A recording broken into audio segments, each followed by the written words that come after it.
Good morning, Excellency, Vice President of Nigeria, senior leaders of governments of our continent,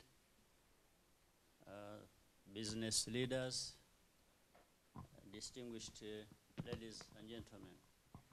First of all, I want to thank you, African National Business Council, for inviting us to this discussion. I'm pleased to join you in discussing how we can continue to accelerate economic development in our continent, because this is really what we are mainly talking about. African countries currently, and have done it for some time, taking advantage of improved economic policies, stronger institutions, and more stable political environment.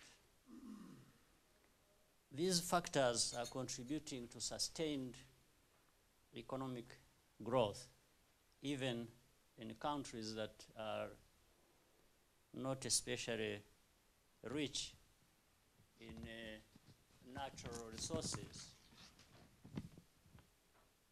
Lower oil prices are providing additional opportunity for most of the countries on our continent and that are otherwise energy importers.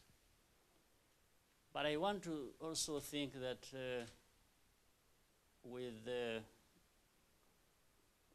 oil or resource-rich countries, they are able in these difficult times to diversify and look into other different sectors that may continue to be sources of their growth and development. So how do we seize current advantages to scale up? I believe there is great unexplored potential in stronger regional cooperation. African markets continue to be too fragmented to achieve our ambitions for investment and growth. And I think you'll agree with me here, distinguished leaders, that that will have to change if we have to move faster forward. Stronger intra-regional cooperation is essential to create bigger, more diversified markets at home and improved access to global capital. This is why, for example, in East Africa, we are working on joint investment projects to reduce trade barriers, unlock infrastructure bottlenecks, and deepen integration for our region.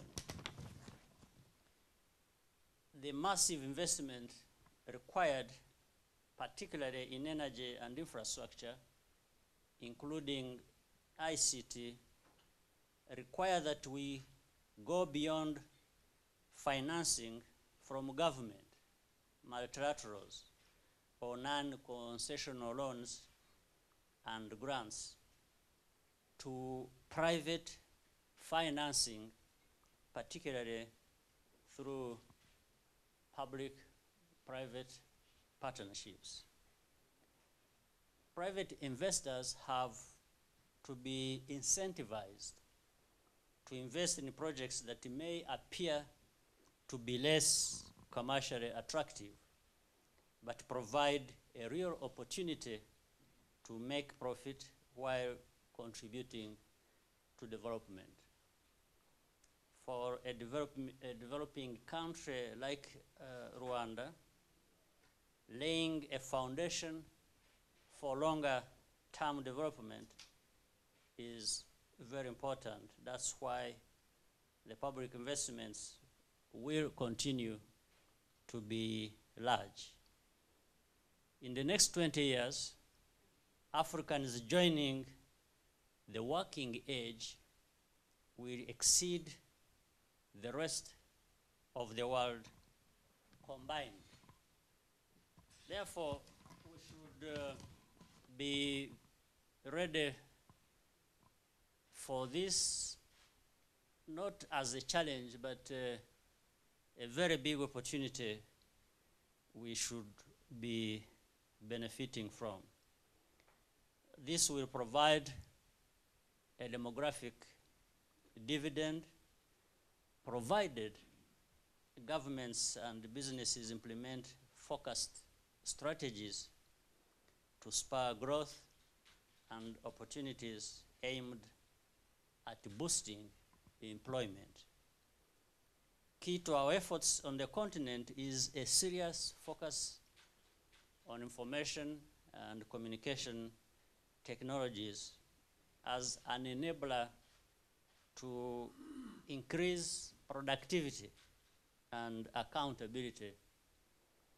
In addition, sustaining a constructive legal and regulatory environment is critical to maximize competitive advantage and provide consistency and predictability for business.